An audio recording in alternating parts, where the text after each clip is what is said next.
Dr. Baswedan, it was a fascinating talk and it was very focused on the technocratic aspects of delivering campaign promises. But the title of your talk did involve the word democracy. So what I might ask you is how democratic institutions at the Jakarta level, things like rights protections, things like, checks on accountability, the things that we normally associate with democratic government.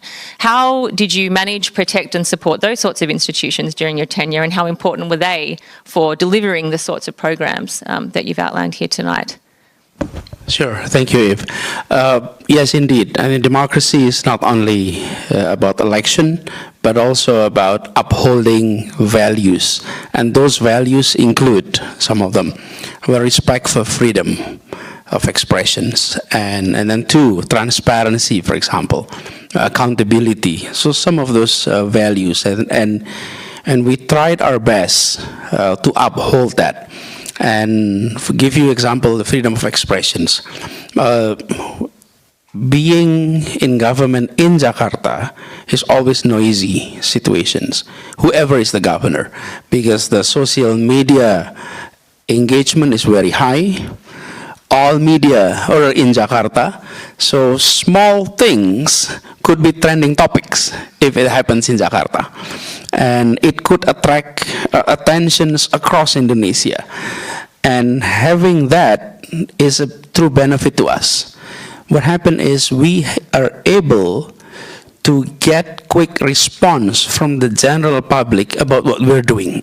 So we don't see this as a problem, but we are seeing this as an opportunity to get things better, to improve things by having public engagement on everything that we're doing. It could come out in form of criticism, but for us in democracy, criticism is normal and should be respected. And in fact, we benefited from that. So freedom of expression is there. And one indication is this. We never prosecute anyone or report anyone to the police or anything about whatever they're saying to the government of Jakarta or to the governor of Jakarta. We treated this as respect to freedom of expression. And then number two is creating an environment of peacefulness and respect to all groups in our society. And that is also something that we seriously focus on, ensuring that all groups in Jakarta were given equal opportunity, were given equal treatment as part of our value to democracy. And we're happy to report that Democratic Index of Jakarta has always been first in the country, beginning in 2018 and so forth. So even when there is an objective measurement about our democracy, we serve as one of the highest in Indonesia. And I do think that having transparency, having public engagement is key. And if I may share some of our approach, what is called collaborations. We even label our city, Jakarta, a city of collaborations. The reason was simple. I used to be outside government, and I'd like to help government. But often, government don't want our help. I mean, when we started Indonesia Mengajar, I come to Kabupaten, and the Kabupaten said, no, we don't want you. We're able to handle this. They were seeing us more like someone who may be disturbing the process. As a disturbance. And on the other hand, when I enter government, I'm seeing from within that what we have in government is authority, resources, but what we're lack of is innovations, creativity, network, grounded experience. Many of us didn't have that. And Jakarta is the city where best talents were there.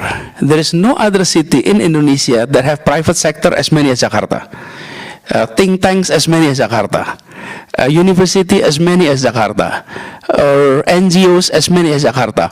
Why should we in government do everything on our own? Why don't we invite them to join and work together? And this is, again, the principle of democracy. So I mentioned earlier about the reform on transportations.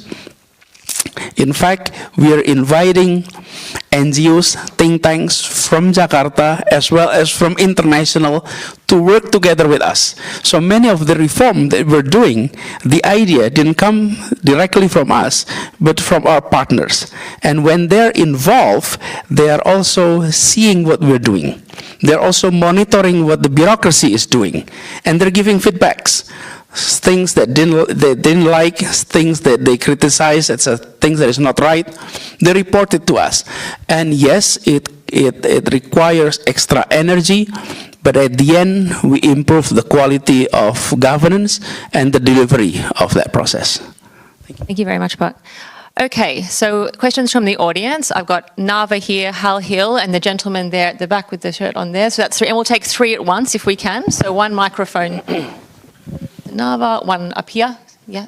Thank you so much, Pak Anies, for the presentation. My name is Nava. I'm a PhD student here.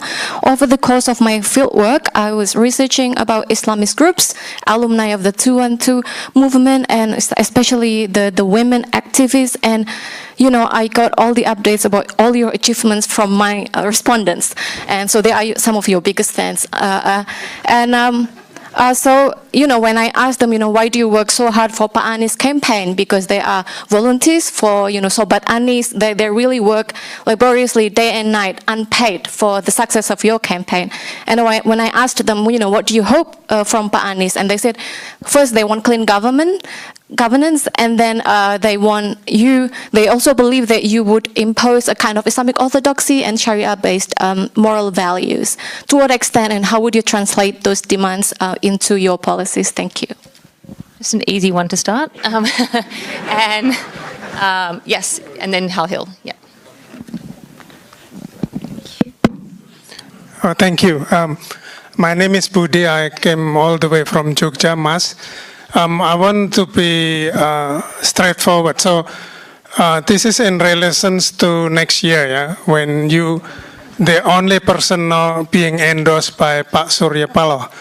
So yesterday, Pak Prabowo met with Pak Surya Paloh, and the press conference, Pak Surya Paloh mentioned, of course, we need to be polite and still working together for future Indonesia. But Pak Prabowo said that if Anies running for president, this is Pak Prabowo words yesterday, okay, I'm willing to fight against him. So my question, would you be willing to fight against him in the next election, Pak? Thank you. And Professor Hal Hill, yes, please. Pak Anies, selamat datang. Very nice to see you again. Thank you for your interesting talk. By the way, I think you're being too modest. Your city is 11 million people, but as I understand it, it doubles to the Australian population size during the day. So you've got an even bigger job than you talked about. So let me, if I may ask you an economics question, since I first met you as an economics student at Gadjah Mada. So, and your prospective career looking forward. So the Indonesian economy has done quite well during the democratic era, last 25 years. And I'd argue, and a lot of people argue also, that one of the reasons is that the key economics positions have been sort of insulated or outside the political process. That is, the two key posts, Menteri Keuangan and Bank Indonesia Governor, have typically been technocratic people, exemplified currently by Ibu Sri Mulyani and Pak Peri Warjo. So that seems to be a crucial part of the Indonesian political economy construct in the democratic era.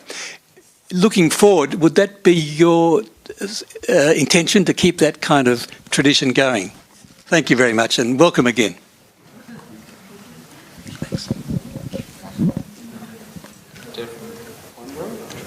It's up to you, so 1, 2, 3 at once, yeah.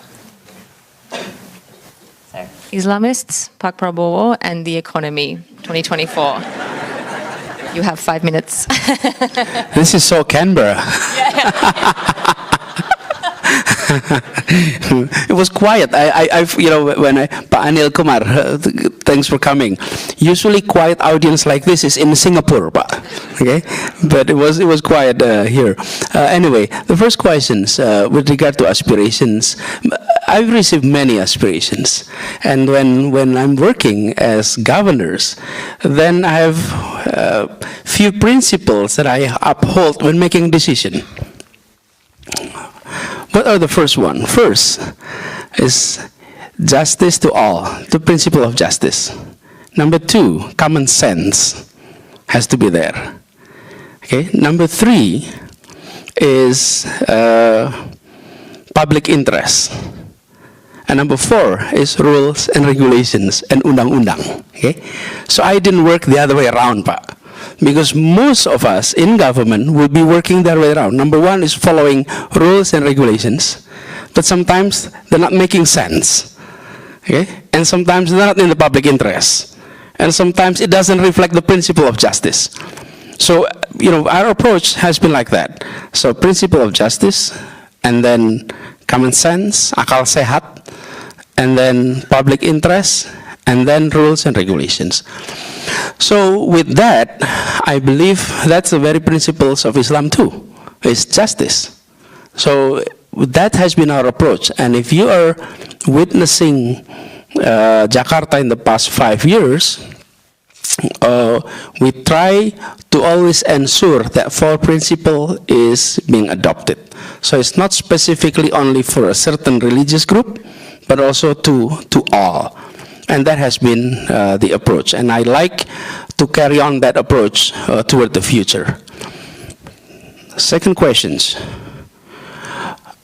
I think I really need to listen to the quote, Pak. But would you be willing to fight against Pak Prabowo? That was the questions, right? What do you think, Pak? If I may address, I think toward the future of Indonesia, we'll see who will be on the tickets. We don't know yet. And I myself, if I were asked 6 months ago, I never expected the nomination come that early. I always thought that presidential nominations would perhaps start around May and June this year. That was, my thinking. And that's why after I finished my term in October, I like to take a break, perhaps sabbatical, and do a little bit of work before election cycles. And I wasn't sure which directions I will be going. I may be going for re-election for Jakarta, which is also next year. But it can also be a national elections. And I was always being frank. I wasn't sure. Why? Because I'm not the leader of a political party. I cannot nominate myself through political parties. For the gubernatorial elections, non-partisan candidate is possible. But for the presidential elections, there is no non-partisan candidate. So it has to be nominated by political party. However, we know that Nasdem nominated in October, and then last month PKS, and then Democrats. So here I am, non-partisan person nominated by 3 political party, and yet some party leaders have not yet getting nomination in terms of minimum 20%. So I think toward the futures, you have to be ready to sort of compete with anyone and present your idea, present your records, and let the public of Indonesia decide which one they're going to take. Pak Holhil, same approach, Pak, that I've been doing in Jakarta. And that's why I often ask the general public to not only ask what will you be doing in the future, because you can provide any answer with regard to futures, because it's not happening yet. But I would suggest to all of us here, whenever you ask questions, ask what have you been doing, what have you done in the past on similar case. I entered Jakarta as an elected governor. And then you have leaders of departments, agencies, bodies, CEOs of state-owned enterprises. I did assessment to their performance. If they are performing well, then no replacement were needed. They can continue the job. And many of our directors were appointed by my predecessors, and they're still doing their job until today. The reason is because they delivered. So the approach when it comes to government, you have to really give values to technocracy over politics. Now, where is the political components? The political components is on the agenda that needs to be delivered. Those are the promise that needs to be delivered. So you may be the head of the transportation department, and you have been doing more of managing private vehicles. New governors come in and say you have to manage public transportation now. You deliver it, but this is the content. This is the political agenda that you need to deliver. But who delivers it? The technocrats. And so that was something that I have adopted in the past, and I think we will value that in the future. And on the other hand, when it comes to cabinet ministries, there are portions which political parties would like to have their candidates and their people to be in. And I think that's a reality of politics everywhere. What is important for the leadership is to have clear vision, translate it into clear agenda, translate it into clear KPIs, and then have a unit that is doing the monitoring of the execution. So the individuals could come from anywhere. But if you don't have that delivery units that monitor that, many of those promises, many of those vision agenda could be lost on the way. Now, Indonesia benefited from the fact that we have technocrats in the ministerial posts. However, that doesn't guarantee you that they will be doing what the leaders wanted to do.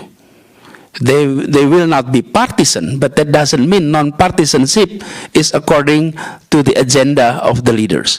So I think this is two different things. But having the technocrat is good, but having clear agenda, clear priorities, and clear KPIs is as important. Otherwise, non-partisanship could go on their own way, not in the way that the leaders is envisioning. Begitu Pak Holil. Terima kasih. Thank you very much. We are actually on time at 7 o'clock. I'm okay, yeah. You're okay. If anyone does need to leave, that's fine. But Pak Anies has been very generous and is happy just to go a little bit over time because we're running a bit late. So other questions, if we could keep them super, super brief. This gentleman here was so fast, I have to give him the microphone. Pak Terry over here, and then we'll see how we go for time.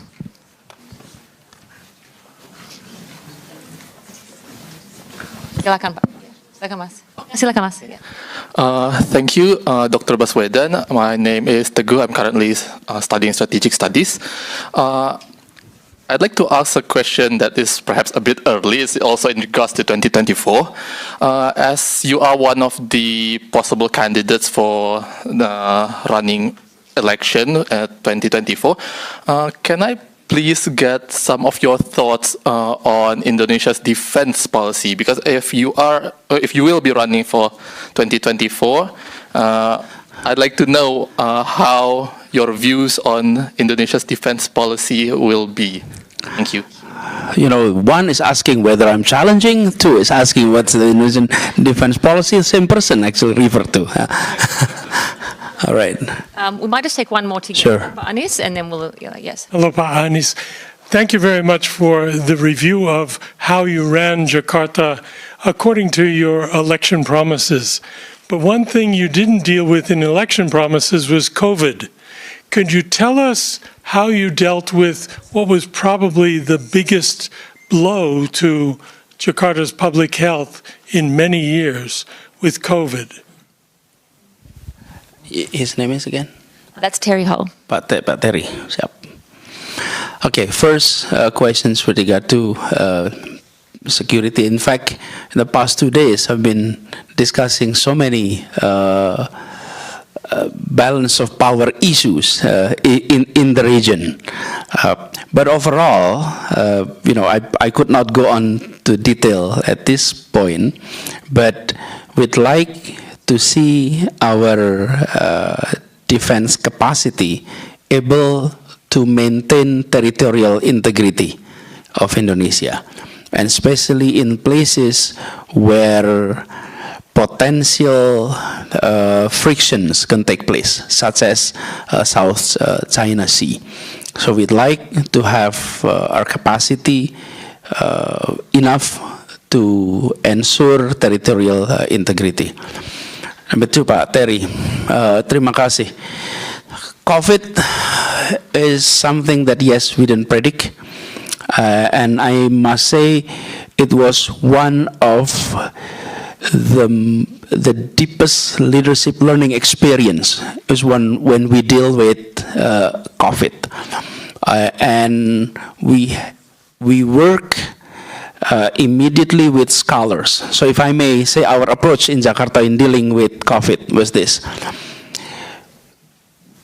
I involved in international mayors associations like C40s. So in early January on 2020, early February, mayors were having meetings. I involved in those meetings. During those meetings, they were sharing stories about the severity of the problems in their cities. So mayors of Seoul, mayors of Tehran, Milan, some of these mayors were sharing to us the difficulties they're having. And we learned that early.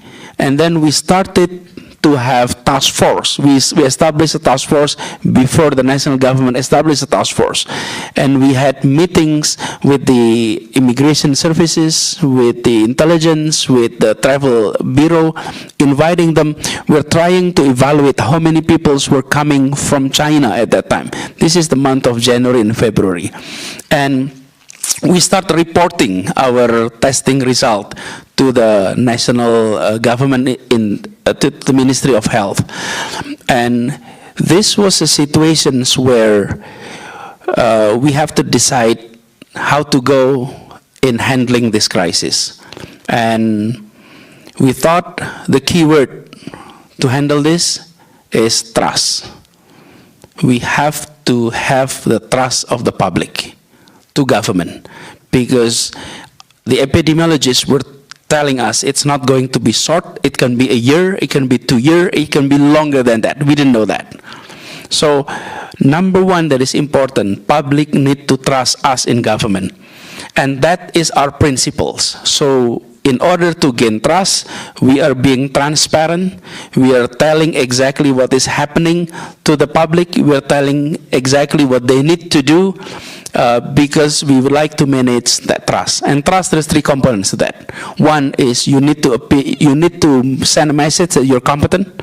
Number 2, you have to have integrity. Transparency is key component to integrity.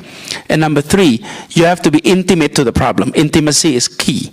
So that was our approach. And often when we adopt that principle, we are not always in line with the approach of the national health policy, especially with the Ministry of Health. Give you one example. We send samples of our patients in hospitals to the Ministry of Health, and they always come back, they never come back to us. So we didn't know whether this is positive or negative. We have sent quite a few, more than 200, I believe, by early March. So I decided in March 1st to go public saying we have submitted PDP at that time to the Ministry of Health, but we are not receiving response. And the Minister of Health was responding in a negative way, saying that there is no case at all. A day later, it was announced the first 2 cases of COVID at that time. And then Jakarta government is the only government that manages funeral services and cemetery. Average funeral services for the past 2 years, so 2018, 2019, monthly average is 2,700 services. in the month of March jumped to 4,300, right? And the month of April, it reached 4,500. This is no small numbers in terms of funeral services. Something must have gone wrong. And then we're looking at the bills in the hospitals. The pneumonia bills doubled. Something must have been wrong. And we're in the situation in which, on the one hand, you're listening to mayors across the globe saying there is a problem. On the other hand, we're talking to the Ministry of Health, who are trying to isolate this problem and say, you know, this is not a big deal. And then you're talking to the general publics who are worrisome. And that was the time that we decide we will go public, we will create our own policies and move forward with bold policies on protecting our citizens. We may not be popular, but I told our team, let's not worry about what people write about us today, what the social media says about us. Let's worry about what historian will be writing about us in the future, because that's what matters. So that's the approach. And I'm glad that a year later, our policy and the national government policy is synchronized.